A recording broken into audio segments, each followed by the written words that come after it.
Halo adik-adik, salam jumpa kembali bersama saya Ibu Inal. Di video kali ini saya akan membahas mengenai materi manajemen proyek pada mata kuliah riset operasi.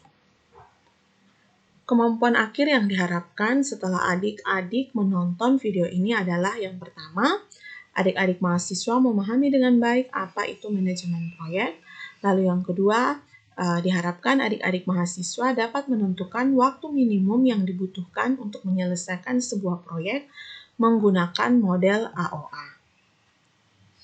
Nah, yang pertama terkait pengertian. Nah, proyek itu merupakan tugas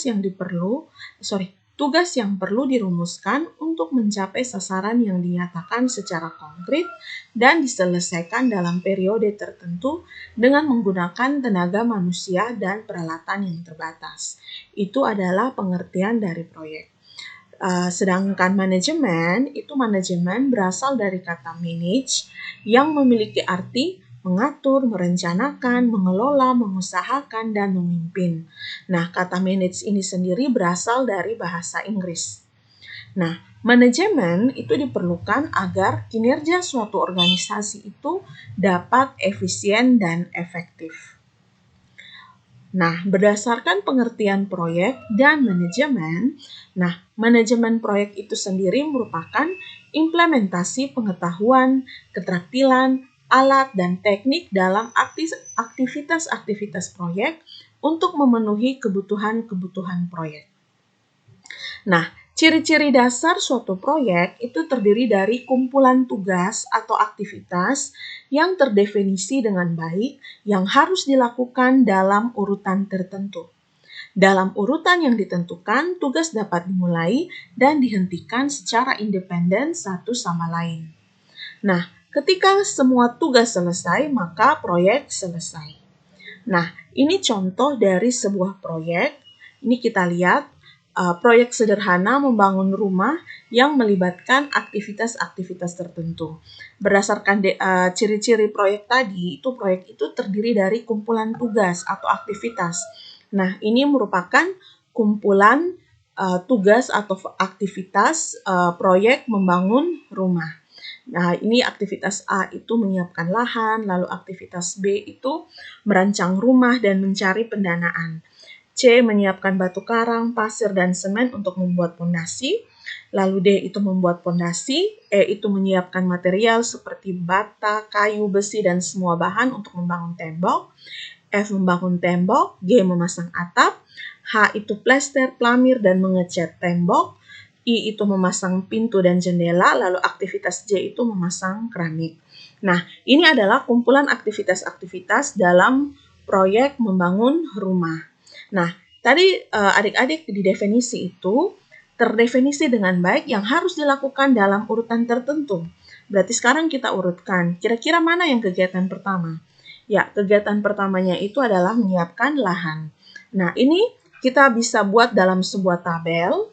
Nah, berarti aktivitas A itu tidak ada kegiatan pendahuluan. Artinya apa? Ini merupakan kegiatan pertama atau kita startnya dari kegiatan A atau aktivitas A.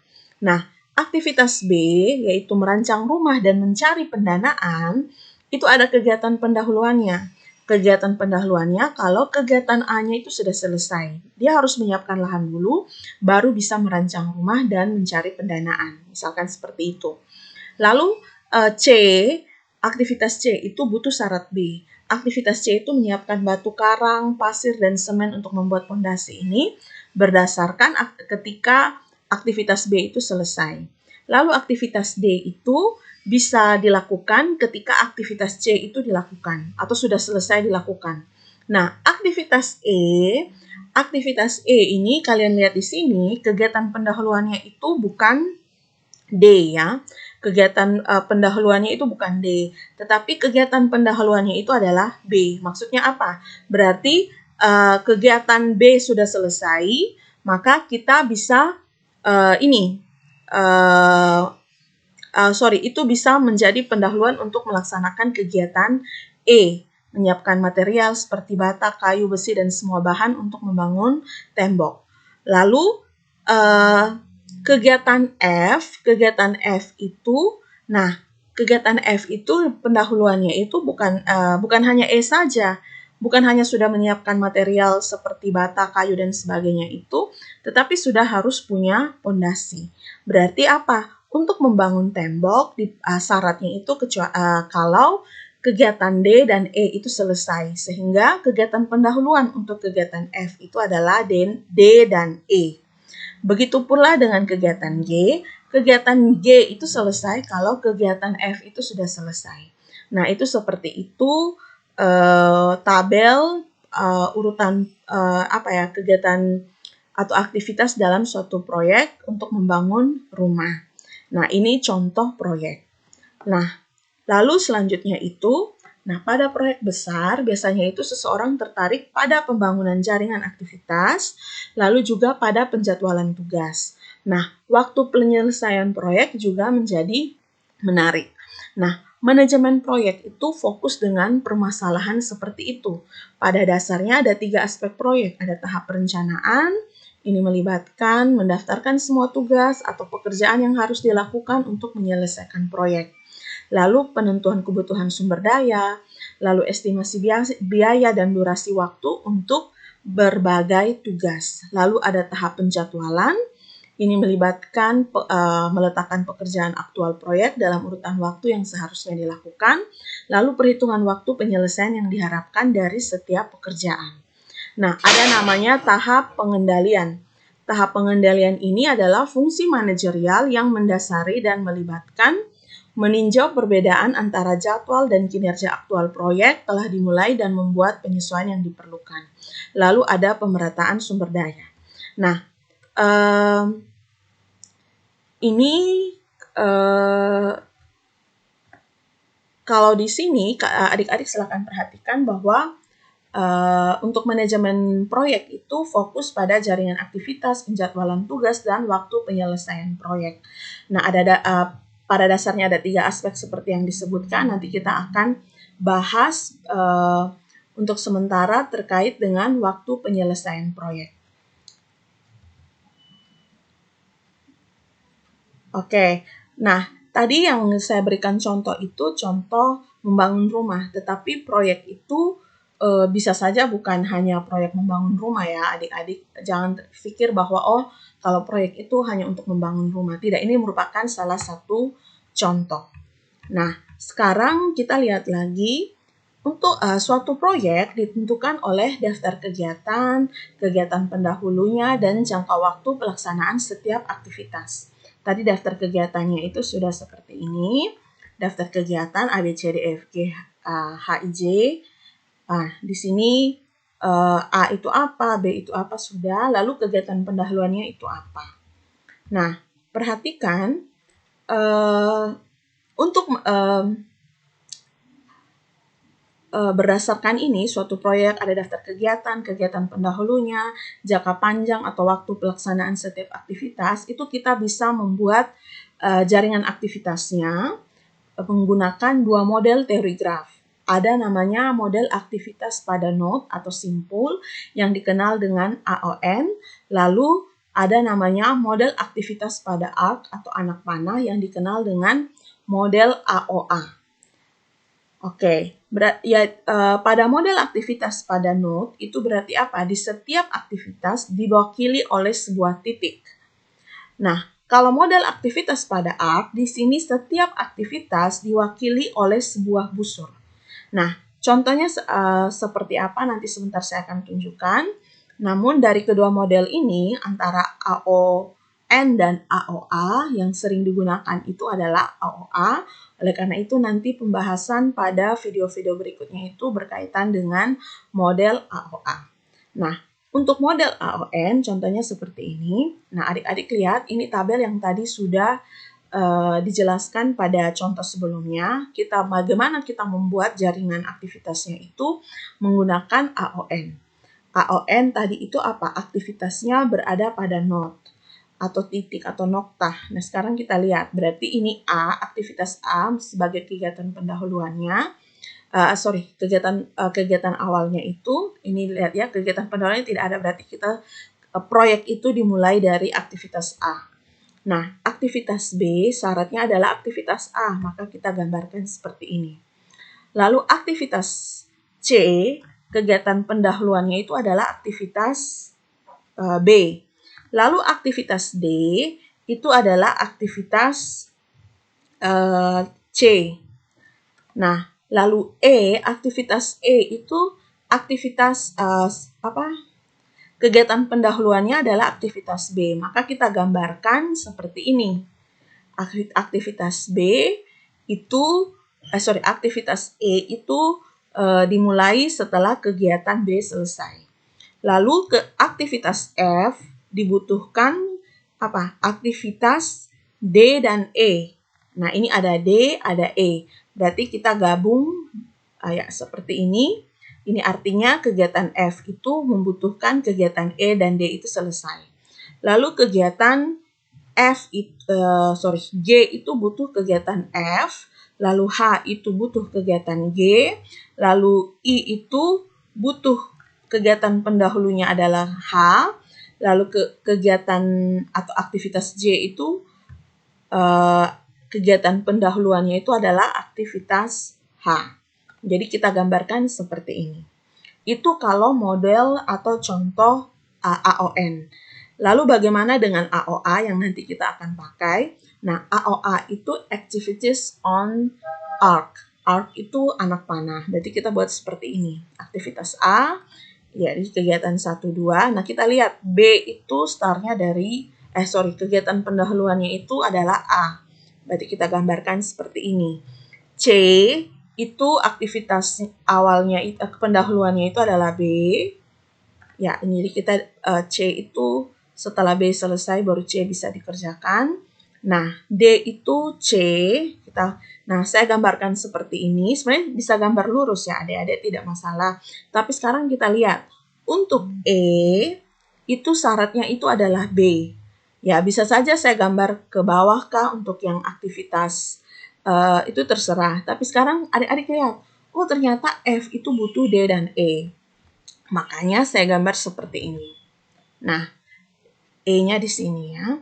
Bisa paham ya adik-adik? Jadi kalau kita gambar ke bawah, ini kalau gambar ke bawah, maka D juga harus gambar ke bawah. Karena apa? Aktivitas F itu dia membutuhkan E dan D. Bisa paham ya adik-adik? E dan D. Oleh karena itu kita gambarkan seperti ini. Oke, sekarang kita lihat lagi. Aktivitas G itu butuh F. Lalu aktivitas H itu butuh G. Lalu aktivitas I itu kegiatan pendahuluannya adalah I itu butuh pendahuluannya adalah H. Lalu J itu pendahuluannya adalah H juga. Jadi digambarkan seperti ini. Nah, adik-adik perhatikan contoh perbedaan dengan AON. Kalau AON itu aktivitasnya itu berada di noktah atau titik ya, di titik-titik. Tetapi kalau AOA itu aktivitasnya itu di anak panah seperti ini. Dan ini yang nanti kita pakai selanjutnya. Jadi seterusnya itu kita akan menggunakan model AOA. Nah, sekarang misalkan adik-adik perhatikan proyek berikut ini. Jadi tadi sudah dijelaskan, mana ya sebelumnya ini. Berarti suatu proyek itu ditentukan oleh daftar kegiatan pendahuluannya, dan jangka waktu pelaksanaan setiap proyek. Sehingga kita bisa buatnya seperti ini. Nah, misalkan perhatikan proyek berikut. Ini, nah, kita gambarkan dulu jaringan aktivitasnya berdasarkan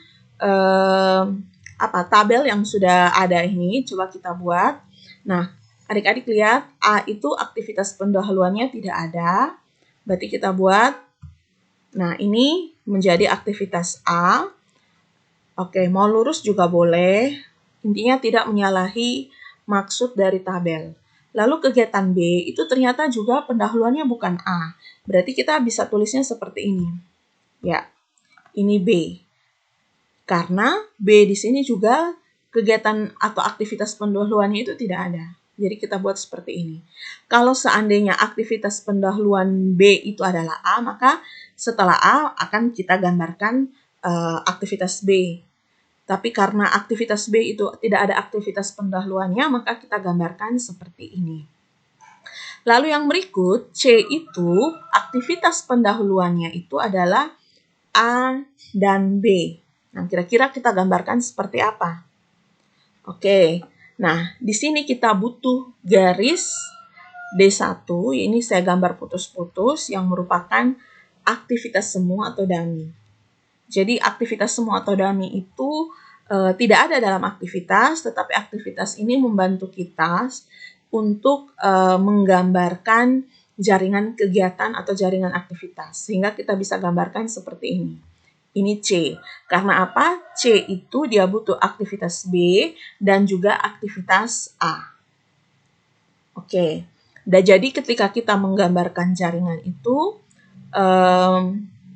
awalnya mungkin sama, bisa sama seperti ini mulai dari 1, tetapi tidak boleh awal dan akhirnya itu sama.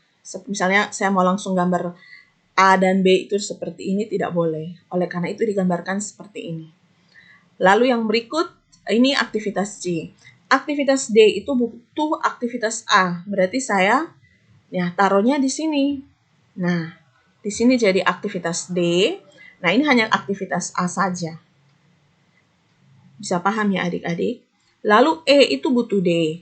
Nah, harusnya kan saya gambar lurus saja ke sini.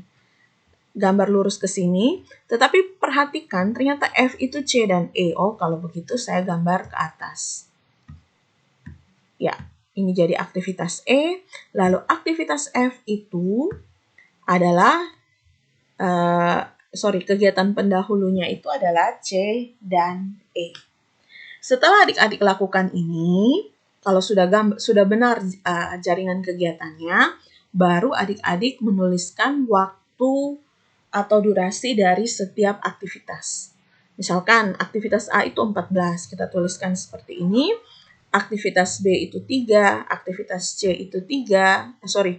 Ini sebelum ke aktivitas C kita lihat, ini aktivitas semu, maka kita di sini tulisnya 0, nilainya 0. Karena ini hanya garis bantu. Jadi kita tulis durasinya itu adalah 0, C itu 3, D itu 7, E itu 4, dan F itu 10. Nah, setelah kita tulis aktivitasnya, jika kita ingin mengetahui berapa lama sih untuk mengerjakan proyek ini. Nah, kita mulai hitung cara buatnya bagaimana. Nah, startnya kan semuanya dari 0. Aktivitas A dan aktivitas B itu 0. Nah, kita tinggal lihat, aktivitas A itu 14 hari, maka aktivitas A akan selesai, kita tulisnya seperti ini, 14 hari. 14 hari kemudian. Lalu B itu 3 hari, berarti kita tulis di sini 3 hari. 0, ini aktivitasnya, durasinya 3 hari, kita tulis seperti ini. Lalu sekarang perhatikan, untuk yang aktivitas C, kita mau hitung aktivitas C.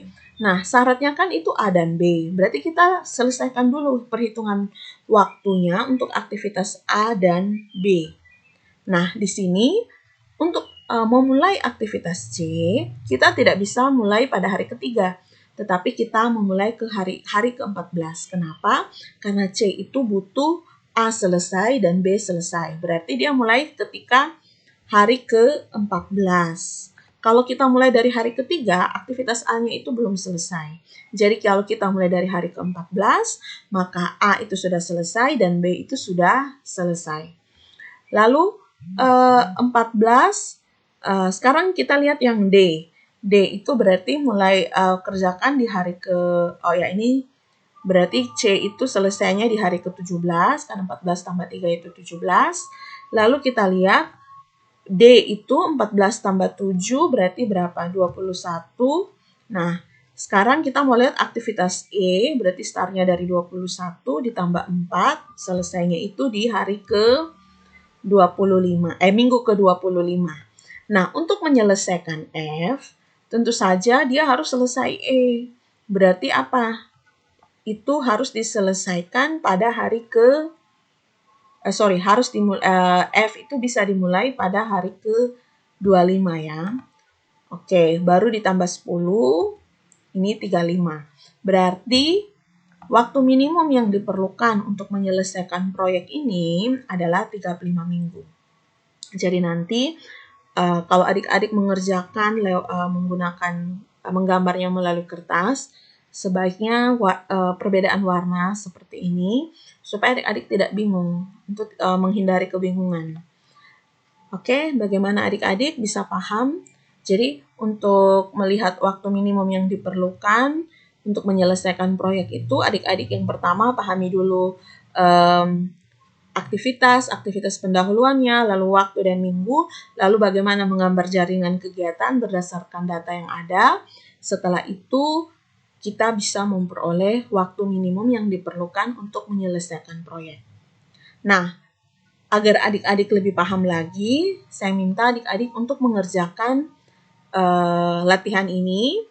Latihan yang pertama itu informasi tentang 8 kegiatan dalam suatu proyek yang ditampilkan pada tabel di bawah ini. Nah, ini sudah ada kegiatan pendahulunya, dan waktu normal. Lalu, adik-adik diminta untuk buatlah gambar jaringan kegiatan penyelesaian proyek, lalu tentukan waktu minimum dari proyek tersebut. Latihan yang kedua, ini langsung minta tentukan waktu minimum yang dibutuhkan oleh proyek berikut. Ini seperti ini. Oke, demikian penjelasan saya terkait manajemen proyek. Jadi nanti masih ada materi lanjutannya. Untuk video ini cukup sampai di sini. Semoga apa yang saya berikan bermanfaat.